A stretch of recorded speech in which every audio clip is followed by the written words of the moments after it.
Hello,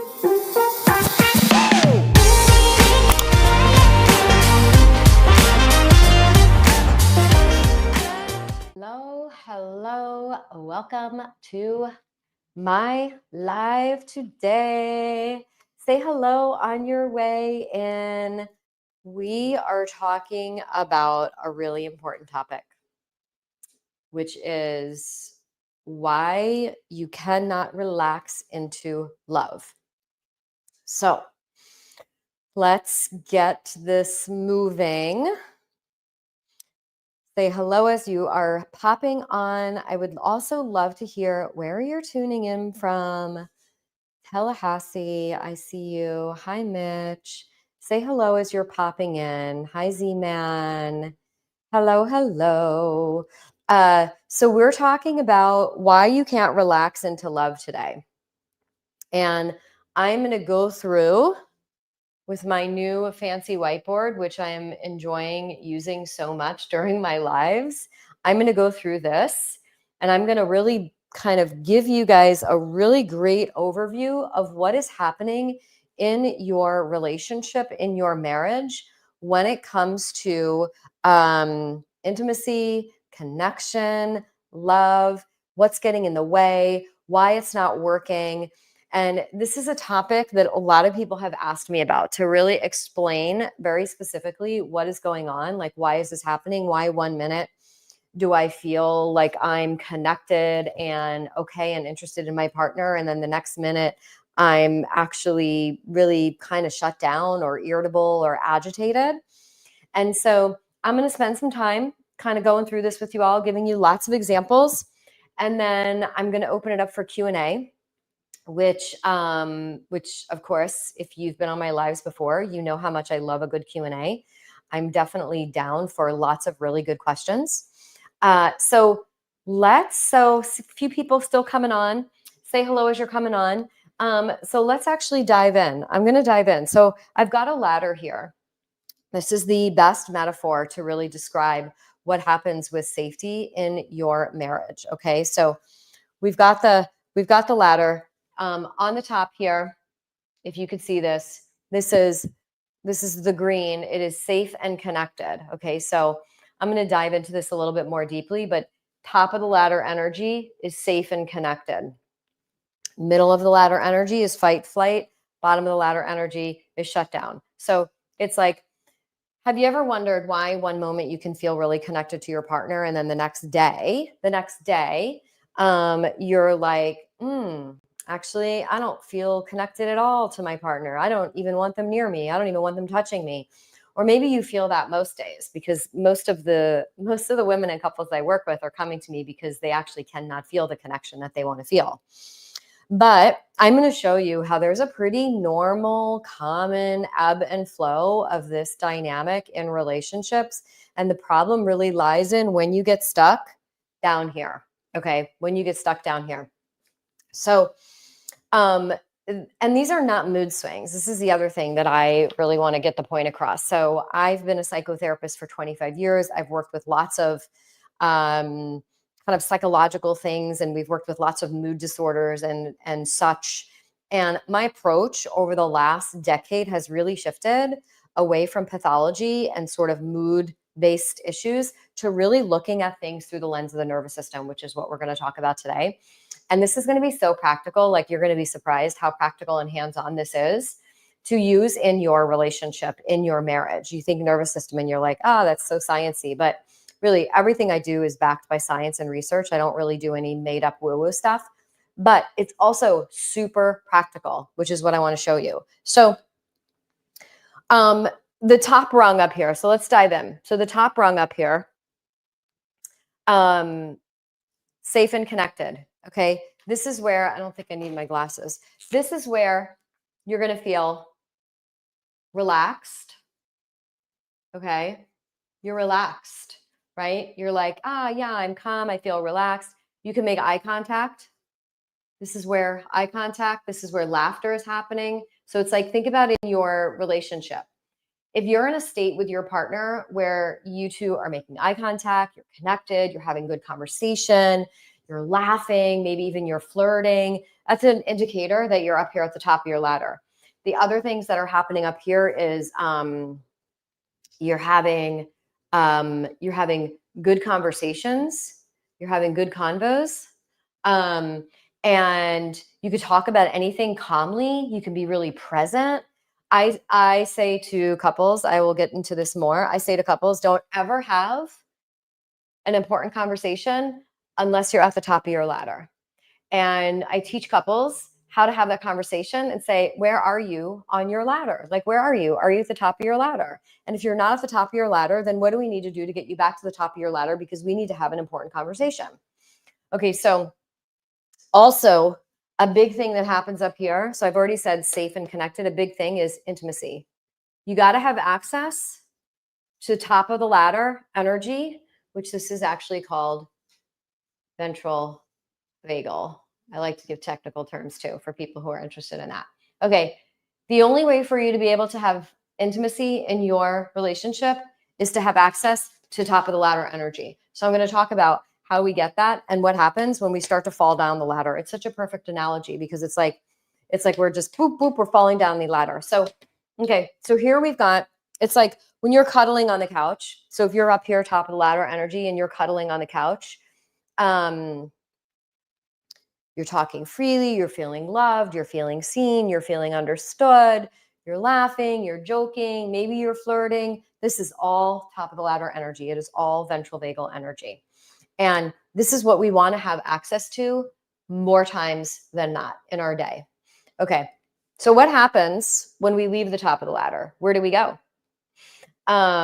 We go to, I'm trying to just keep an eye on the chat. So I will open up for questions later. So this way I'm not like looking so closely at the chat, but just keep in mind, I love questions. And for those of you who are just hopping on, we are talking about why you can't settle into love in your relationship. So, okay, next up, we've got fight flight. So this is called sympathetic activation. Most people are very familiar with this. This is a sympathetic state of the nervous system. And when you're in fight flight, pretty much everybody knows what this feels like. This is, you're irritable, you're snappy, anxious, micromanaging. Micromanaging lives here. So it's like, if you're like, you didn't take your shoes off, you walked with dirt on the bottom of your shoes, and now there's footprints all through the house. Hi, thank you for the hearts. Hey, Whiskey Medic, how are you? You forgot to lock the door last night. These are all real examples, by the way. These are my examples. You forgot to lock the door, by the way. You're probably got some sympathetic energy going on if that's the way that you're talking to your partner, because you're kind of micromanaging them, and that's really annoying to them. And what's going to happen, and I'll talk about this, is it's going to actually spike their sympathetic energy.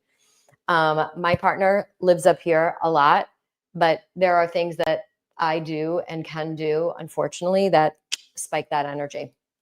Okay, so now what also is happening here is you're avoiding closeness when you're in this state. Closeness feels threatening. Now, I want you to hear, this is an adaptive response. It is a nervous system adaptive response. There's nothing bad, wrong, or pathological about this. It's not like this is the healthy place and these are the unhealthy places. That is not how we think about it. How we think about it is these are adaptive responses. Okay, so your nervous system is adapting to changing conditions, and it believes that there is some threat, perceived or real. It doesn't matter. The nervous system operates on perceived threat.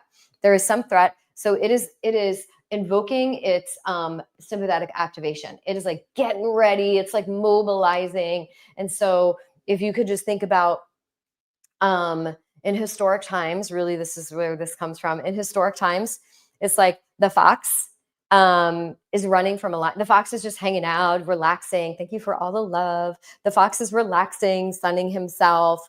And then all of a sudden, the fox spots a big lion. And that lion is like starting to walk towards him.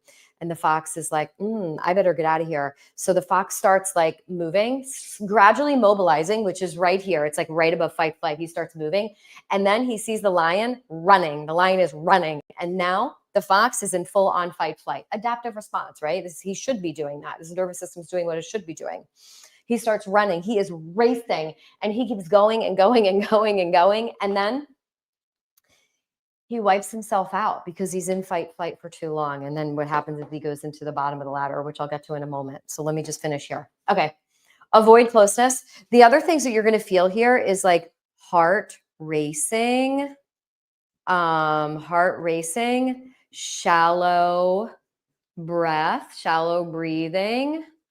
You're going to have more hypervigilance. Hypervigilance is when your mind is like scanning for things. Hypervigilance is oftentimes a trauma response.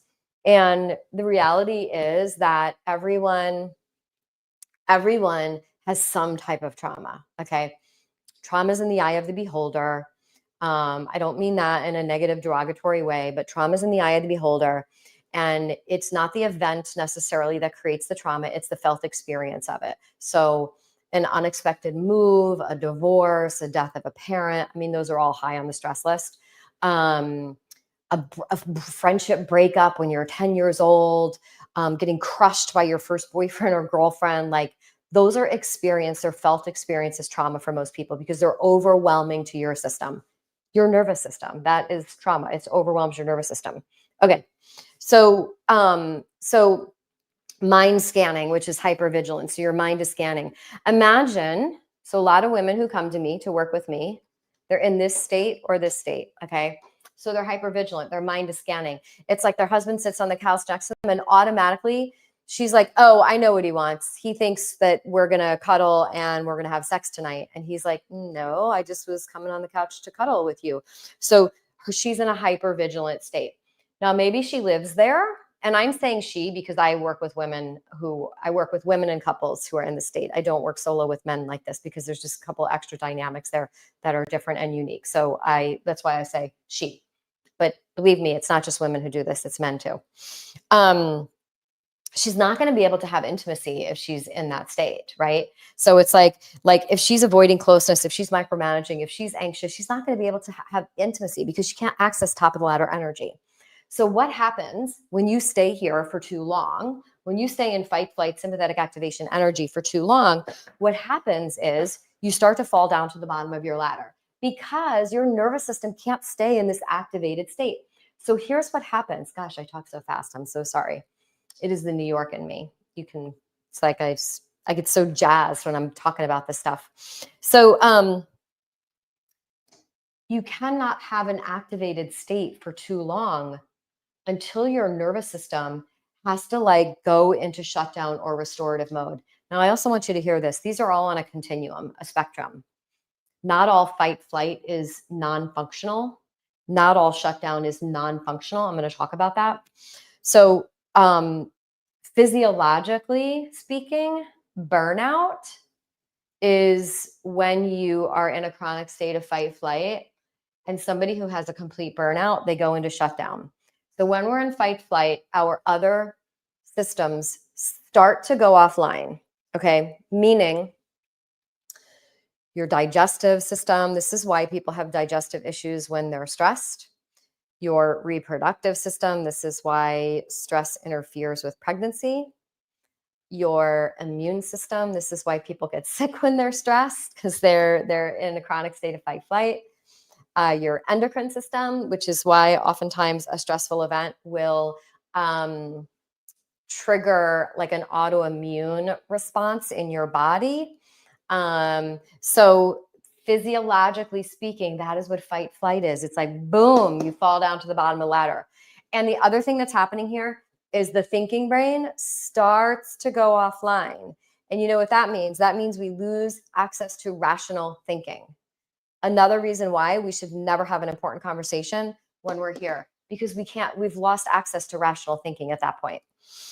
So if you stay here for too long, you're going to drop down here to shut down. Now, this is called dorsal vagal shutdown. So dorsal vagal, okay, it's the dorsal vagal branch of the nervous system. Actually part of the parasympathetic nervous system, which is this is too. This is sympathetic nervous system. They're just two branches. Anyway, a lot of women and couples who come to me are already in shutdown. Now, shutdown also looks like, so let me use I'm going to use a attachment style lens because a lot of people talk about attachment on TikTok. And to be honest, I was trained in attachment like in 1995 when I was in undergrad, 1993 when I was in undergrad, and it's really evolved. And so from an attachment style perspective, those with anxious attachment, they tend to live more in this fight, flight, sympathetic activation energy. From an avoidant attachment style perspective, they tend to live in shutdown, whether it is dismissive avoidant or fearful avoidant. I will say dismissive avoidant is commonly down here. Fearful avoidant will oscillate between here and here.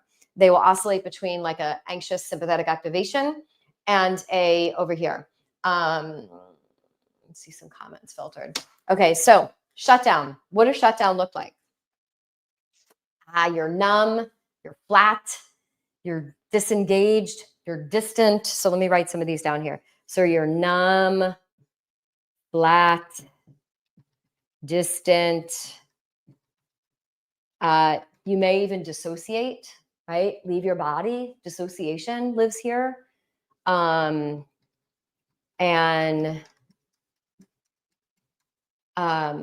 so if you have, during intimacy with your partner, if you dissociate, you're in dorsal vagal shutdown. If you're numb and you can't feel anything emotionally, let me see this. If you're numb and you can't feel anything emotionally, you're in dorsal vagal shutdown. What are you talking about? Let's see here. People. Don't know. Okay. Dissociative. And you kind of don't care. It's like really hard to engage. I mean, you kind of don't really care.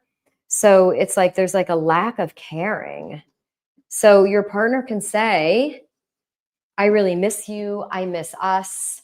And you're like, okay. So you're not really giving them anything back because you don't really care. Now, if your partner is up here in ventral vagal and they're like, wow, I really miss you. I really miss us. And you're just like, I don't really have anything to say. And they're like, what do you mean you don't have anything to say? Oh, I'm so glad this is really good. Thank you, female hitch. You're in shutdown. So it's like, how do we know where we are? So I will tell you that when I started, so I've been a therapist for 25 years. I started in classical talk therapy, and I spent a long time in talk therapy, in part because as a therapist, I really do believe that you have to do your own work. You got to keep the pipes clean because you don't want to project all your baggage onto your clients. And so that was very important to me. It made me a really great therapist.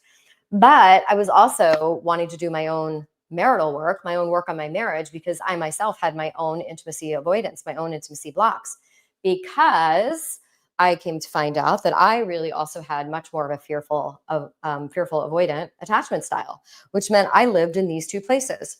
Now, also my lifestyle and the way I was working. Want to be on a podcast? Sure, I would love to. DM me. That would be great. Thank you. I would oscillate between these two. Now, what was happening is when I was in therapy, my therapist would be saying things like, you're depressed.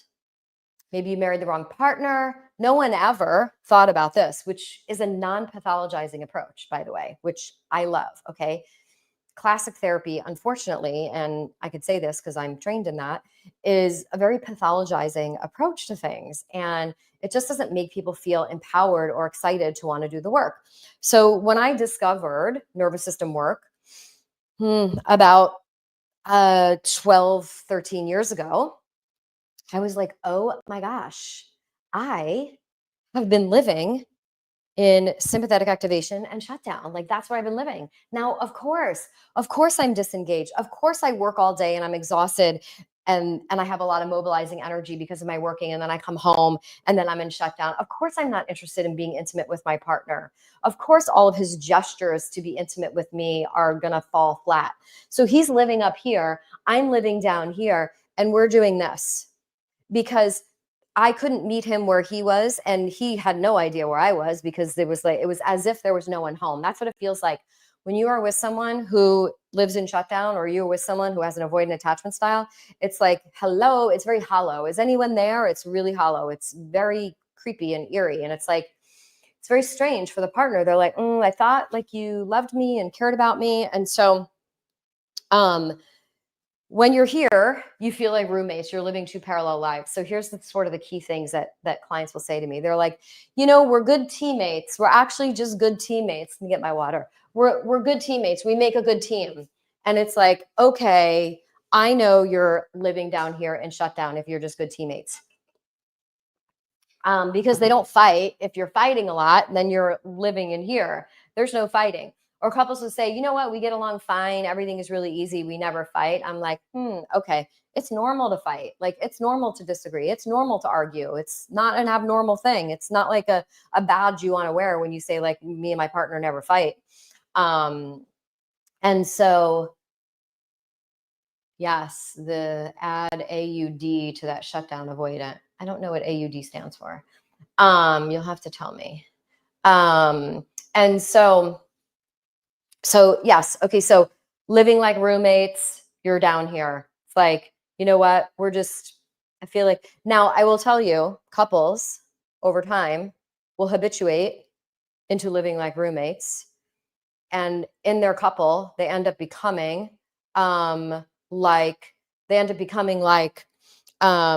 just leading two parallel lives. Okay. This one's doing this one's doing that. Sometimes these partners will say, we're just really independent. And I say, okay, but we need crossover, right? And so when I hear that, I think, okay, you're living in Shutdown.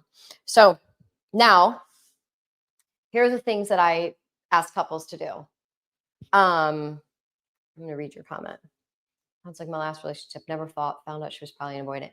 Yes. Avoidants are sneaky because not on purpose sneaky. They're sneaky because they look really secure. They look really confident. They look really comfortable. But then when you try to get close to them, they're like, they like back off. And you're like, well, what just happened? I thought we were like having a good moment. And they're like, oh yeah, we were. Should drop you after 8 years. Yeah. Look, you gotta work through. You'll hear things on TikTok about, like, if you come across a dismissive avoidant, after you're about to move close to her. Yeah. So that triggered it. Right. So here's when I think of fearful avoidant, especially, it's like, you got to think of the Goldilocks syndrome. It's like, close, but not too close, far, but not too far. Goldilocks and the Three Bears. It's like, this is too hard. This is too soft. This is just right. The problem with the avoidant is they never get to the just right. It's always too close, too far, too close, too far. And it will drive their partner crazy, thinking, oh my God, okay, if I could just like be the perfect place, the perfect time, and say the perfect thing and the perfect kind of touch and just be perfect, then she will change. And that is not true. That is not true. Because the other thing is that most avoidants don't really know that they're avoidant. They don't really know. I didn't know. And here I was, like, studying this. It's really crazy, So I say to people, when women and couples come to me and they're like, I feel so stupid. Hi, Alex. They're like, oh my God, I feel so stupid. I had no idea. And I'm like, of course you had no idea. Like, that is to be expected. So we don't have any idea when we're living in it. And I'm living proof of that as someone who's trained in that. Like, I had no idea, right? Okay, so here are the things that I say to couples. It's like, I want you to think about where you spend most of your time in your day. Where do you spend most of your time? Okay. Do you spend most of your time at the top of your ladder? Do you spend most of your time in fight flight energy? Do you spend most of your time in shutdown energy?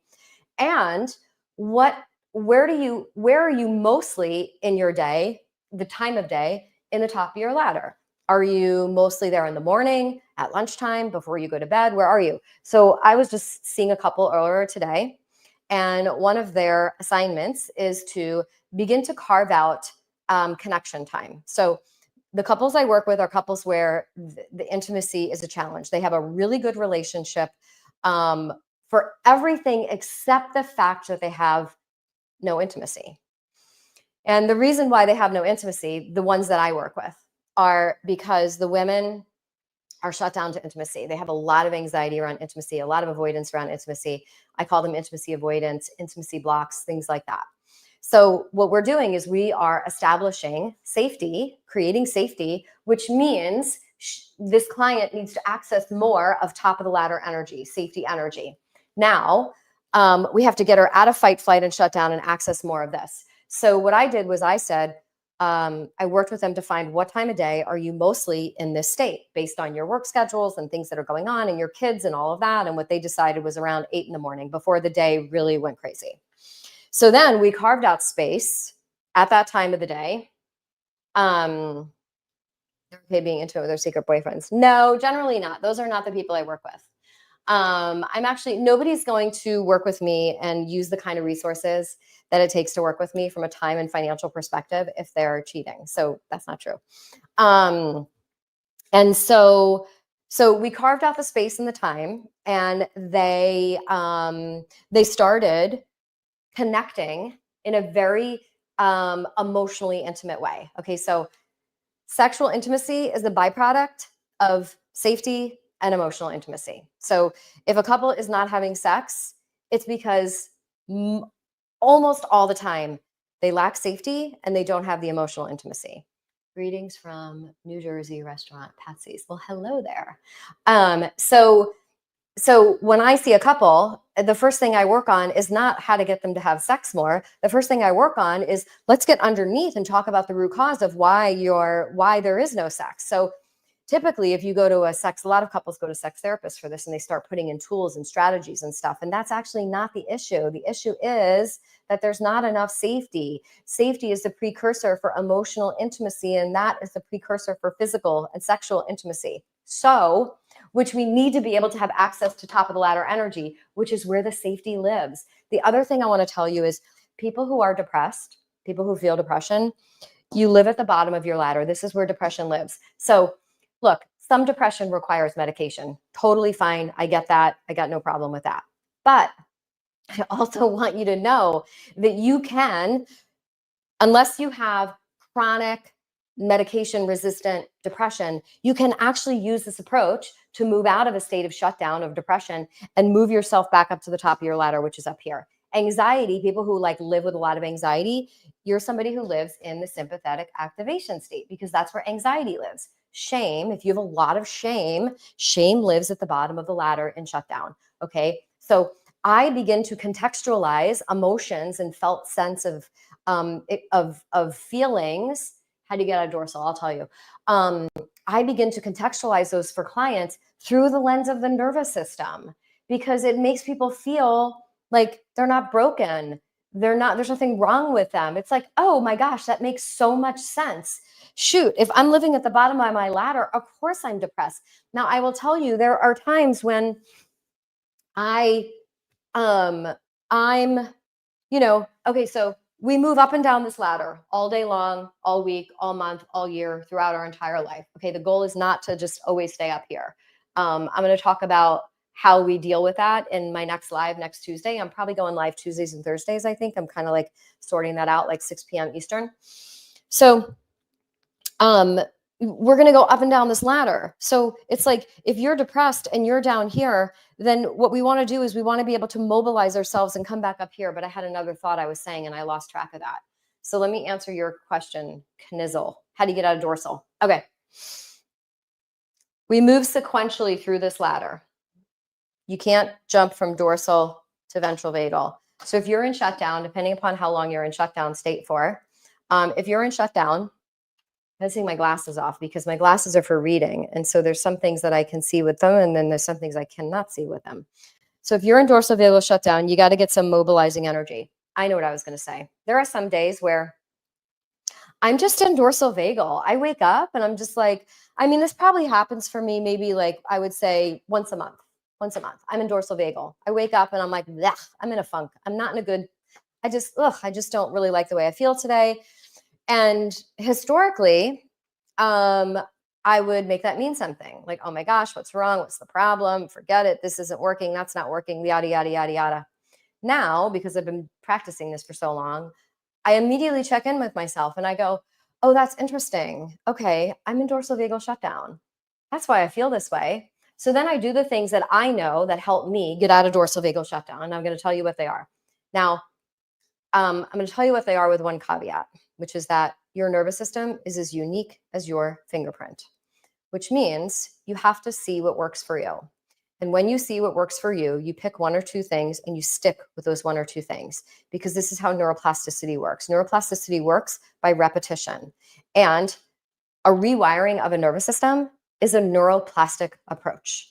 So fortunately, neuroplasticity came on the horizon in the early 2000s, which was after I did my initial training in graduate school, when we were told, you know what, you get what you get, and that's it. There is no other opportunity. There's a pruning effect that happens from 0 to 3. And if you don't get in there and get what you need, then that's it. Like, there is no neural pathways. Now we've learned that our brain is plastic, our body is plastic. So the nervous system and the brain can learn and create new pathways. So it's through repetition. So here's what I do. I'm in dorsal vagal shutdown.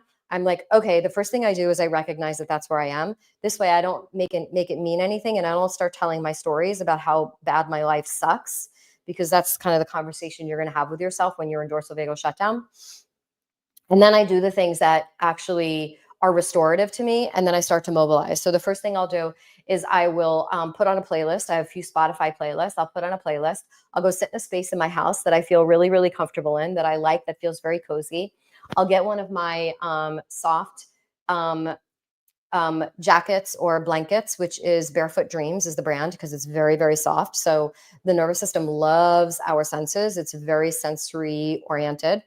I'll put my candle on and I'll go and I'll read. I'm always reading multiple things at once. And so I pick a book that is light, easy, playful. I don't pick heavy books. I don't pick personal development books when I'm in there. I'm not working. I'm not like your brain on, because remember, when you're in shutdown, frontal lobe, rational, it's completely offline. We're purely emotional. So I'm picking something that's going to tap into an emotional energy that I want to conjure up, which is going to be something playful. So I'll pick a fun novel that I have in my Kindle. I'll do that. And that will sort of kind of feed me a little bit. And then I'll start to do something a little bit mobilizing. And for me, that is going to be stretching. It's going to be yoga. It'll be all at my house. I do everything at my house. My workout room is right here on the other side of my office. And I'll do something that's mobilizing, because we have to start to move sequentially up the ladder. So you need to do something mobilizing. You got to get yourself energy. And when people are depressed, one of the big things, and I'm using that word very loosely and interchangeably right now with shutdown, when people are depressed, the last thing they want to do is get moving, but it's actually what we need to do to get moving. Now, I'm not talking like go do a sprint or a marathon or go jump on the Peloton and do like HIIT exercises. No, I'm talking about gentle movement to get the body moving. Okay, so then I do that and I get myself here. Then it's actually a lot easier to access ventral vagal energy. It's much easier to access that. Now, sometimes I move out of that in 20 minutes, sometimes 2 hours, sometimes 5 hours. Sometimes I'm kind of stuck there that day, and then I got to wait till the next day. Let me look at some of these questions. I just made a Spotify playlist today and said, please give me something to avoid my... I love that stuff. So I have a few different Spotify playlists, and I create them for different moods. And I have one that is really great for like shaking off anxiety and shaking off just a lot of like, whoa, you got like a lot of edgy energy. If I need to do that, it's a really beautiful somatic practice. So I will say this work. Some may say it's somatic, meaning body based, but it is nervous system based. And so we can incorporate lots of different somatic types of things, including dancing, shaking, movement, and things like that. And so I have a playlist where I'm like, woohoo, I shake off all of that extra energy. And then I have another one that's just really like when I'm like in a funky place and I just kind of need something low key to help gradually bring me out of it. So I love that stuff. Let me see. What state of mind if I have chronic upper back pain? I have no idea, honestly.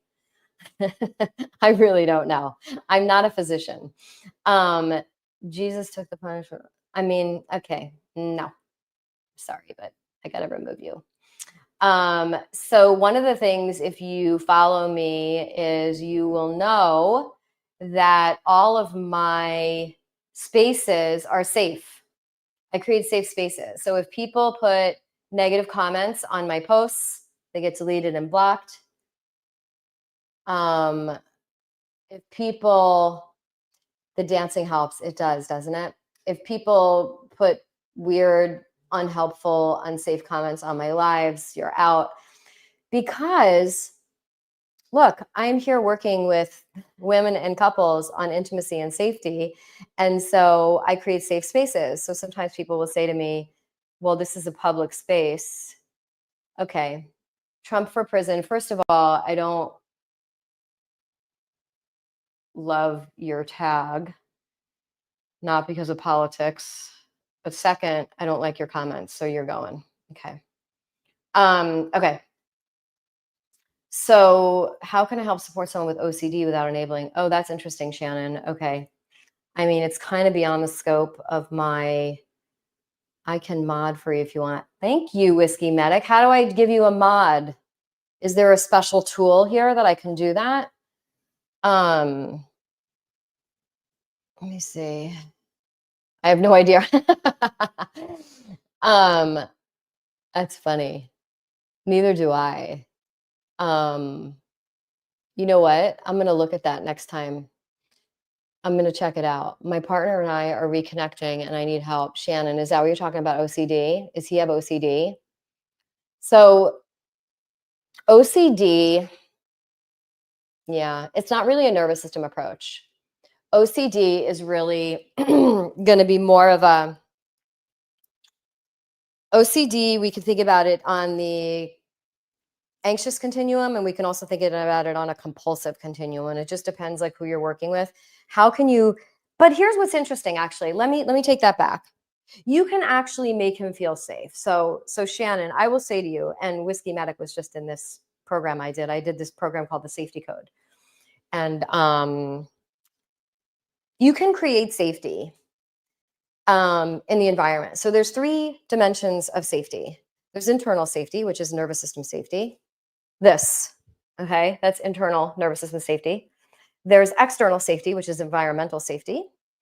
And then there's interpersonal safety, with relational safety between you and your partner. So you can actually work to create environmental safety without being overly rigid, because the person with OCD is overly rigid, right?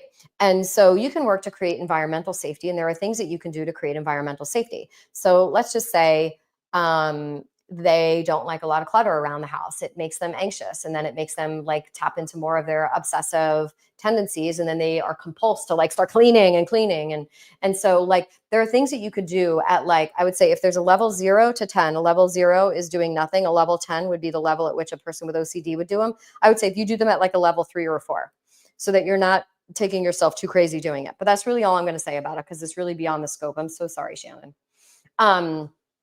Okay.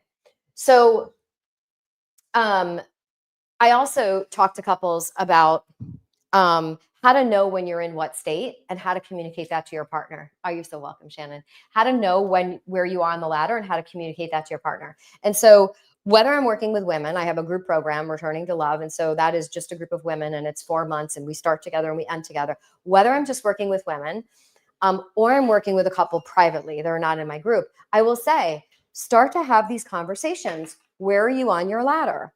And start to recognize the signs for each of these states in yourself and in your partner, so that you and your partner then know where the other person is. Because co-regulation, which I'm not going to get into here, I will do another live on that. Co-regulation is really about truly lending your nervous system to the other person so that they can come down. I say come down because there's a window of tolerance, which I'm going to give you that next week. So they can actually come back up into safety. So we lend our nervous system, and that is really what co-regulation is about. So when I'm working with women and couples, I am teaching them how to read their own nervous system, how to read their partner's nervous system, and how to begin to work with that so that you can create a space where you can lend each other your nervous system. This is not a dependency thing, but I will tell you that here's where this originates. So in adulthood, it's really self-regulation before co-regulation, generally speaking. As we're walking through our day, we don't want to always be relying on our partner to regulate us as an adult. But we come into this world as newborns, completely relying on our caregiver to regulate us. And this is really the beginning of co-regulation. So you got a newborn, the newborn cries, the mother learns the cry, the father learns the cry. The baby expresses a need. The baby expresses a need by crying. The parent identifies the need, they're hungry. the parent meets the need by feeding them, and the baby feels sated. Okay, that's a completion. That's a cycle completed of a need being met. Okay, that is co-regulation. It's also how we learn trust in the world. Like I have a need, the person who's important to me identifies the need, they meet the need, and I feel satiated by that. So that is co-regulation. The mother also, every time the baby is upset, colicky, not grounded, not comfortable, the mother is soothing the baby. The mother is like self-soothing, like for the baby, calming the baby, rocking the baby, holding the baby, things like that. That's co-regulation. So when I talk co-regulation in couples in adulthood, like we come into the world with the need for co-regulation. And then co-regulation, mirror neurons, yes. Co-regulation becomes the segue to learn how to self-regulate, because babies don't know how to self-regulate. Kids learn to self-regulate probably, like a little bit, you might see a little bit in toddlerhood, but then school age, they're really learning self-regulation. And so what we're doing when we're with our partners is we are really co-regulating together. And you would feel it anyway, because if you're in a good mood and your partner's in a funk, their nervous system energy is going to kind of rub off on you, and you have a decision about what you're going to do about that. Are you going to lend your nervous system to help them ground? Are you going to get annoyed with them because they are that way? Or are you going to completely abandon them because you don't want to be absorbed by that? Or are you able to hold your own energy, your own nervous system state while they're doing what they're doing, and allow yourself to be a calm presence? Let me read this comment. So questions. So I'm going to put out there for questions. I recognize him in dorsal vagal space, and I've only recently been able to meet him in ventral vagal. Okay, that is interesting, Shannon. So I would say if you can start to really have a conversation about that and really show them that that is where they are. And again, it's not like blame. There is no assigning blame here. There's really just an acknowledgement. Like, I can see that your nervous system is in shutdown, and I can see your nervous system is in shutdown because I see the things that you're doing. You're kind of numb, you're flat, and that's all indicative of being in a shutdown state in your nervous system. And so that is how I would begin to have the conversation. So it's really good to know what these nervous system states are and how to identify them. So I'm opening up for questions before I go and eat dinner. He's brilliant. He's an emergency room PA and he blames himself for everything. I will tell you, Shannon, I've worked with a lot of hospitalists over the years and a lot of physicians. And I also happen to love watching medical dramas on Netflix, which doesn't make me an expert on how they feel, but I've worked with a lot of physicians in my therapy practice. And gosh, this is what happens. They live here. Especially, he's an ER hospitalist, okay? You've got to be drawn to the adrenaline rush that comes here. I didn't go through the neurotransmitters and the hormones that are happening in this, but adrenaline, cortisol, just all the time. Yeah, he sees trauma and death every day. Yes, so he lives here, okay? He lives here. He's got to live here. He can't be at work and be in shutdown because he would never get his job done. So I'm sure he lives here. And then when he's off of work, he collapses. It's so hard for medical personnel and hospitalists, specifically hospitalists, and even more intense for those who work in the ER, to really be able to access this. And so what you'll see is, so you're his safe space for sure. And what you'll see is they might find, I've known a lot of medical personnel who find hobbies in music, like maybe they learn to play the guitar or the piano or something, because it becomes like a place to really start to access the top of the ladder energy. And also spending time in nature, going to the beach, things like that. So yes, you are his safe space. That was a question you asked me. I didn't realize there was a question mark at the end. You are his safe space. But I would also help him cultivate other safe space, because you don't want to be the only one. That's a lot of responsibility for you. It's a lot of pressure on one person and a lot of responsibility. You're very welcome. And the book I would recommend, if you want him to read a book, is called Anchored by Deb Dana. It is the practice of, let me look for it. Let me see if it's here. It's here somewhere. This is my favorite book. Here, let me show you. Anchored, How to Befriend Your Nervous System. This is a great book. You're going to couples counseling this week. That's amazing. Good for you. This is a great book for anyone. This is a book. It is the book that I recommend to all my clients because it's a it's a non-clinical book, but it explains in such plain language how to begin to understand your nervous system and the shifts and how to begin to establish safety and things like that. And so it's a really great book. And she partnered with the developer of the theory, polyvagal theory, which is what this is. And so it's in practice right now. Yes, I am happy to show the book again. So the author, so it's called Anchored, and the author is Deb Dana. And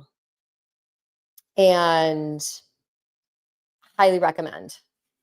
And it's a thin book. Look, it's an easy to read. And for those of you who like Audible, the author actually reads the Audible, which is always my preference when I do Audible. She reads it and she has an incredibly soothing voice. So I have it on Audible also, and it just depends on the mood that I'm in. And I go back to this a lot. I mean, I've read it a bunch of times. I've taken lots of notes in here, which you can't really see, but I also have the Audible because if I'm in like a listening mood, I'll just put it on, I'll listen to her voice, and I'll just kind of like walk through some things. That's another way that I regulate myself is I go back to like my nervous system reading, not to like learn from a sciencey perspective, but really from like an application perspective. Thanks so much. He's calling me now for a conversation. Okay, Shannon. Thanks so much for joining my live and being so interactive. I appreciate that. Steph stuff. I have Audible and just found it free. Really? It's free on Audible. Check that out. So everybody on here should go and get it. Absolutely. Okay, other questions before I go have Din Din. And so I will be back on Tuesday. I think what I'm going to talk about on Tuesday is I'm going to talk about the window of tolerance. And so there's a window of tolerance. And the objective of nervous system work, why we do it, is to expand our window of tolerance, which means to expand our capacity to be with whatever it is we're trying to be with. My work focuses on intimacy and connection and safety with my clients, but this work cascades into everything. It's like I have a teenage daughter, so I need a really wide window to be able to tolerate all the stuff that happens with teenage girls. And so your advice for getting partner on board who's says, yes. So I always say, so I assume you're probably, I don't know what you are. I'm thinking you're a woman, but I don't know. East Coast sourdough. So I love that. So you make sourdough. That is fun. That's what I'm assuming. I'm gonna have to go check out your page. Okay. So you're a woman married to a man. Okay. So what I say is, you can start yourself. And I don't know your situation, but if your situation, let's just say, is like there's some nervous system stuff going on in your marriage, or there's a lack of safety or a lack of intimacy, I always say to women, he thinks we're fine and just everything go and just don't talk about hard things. So he's probably got a little bit of an avoidant kind of style about him.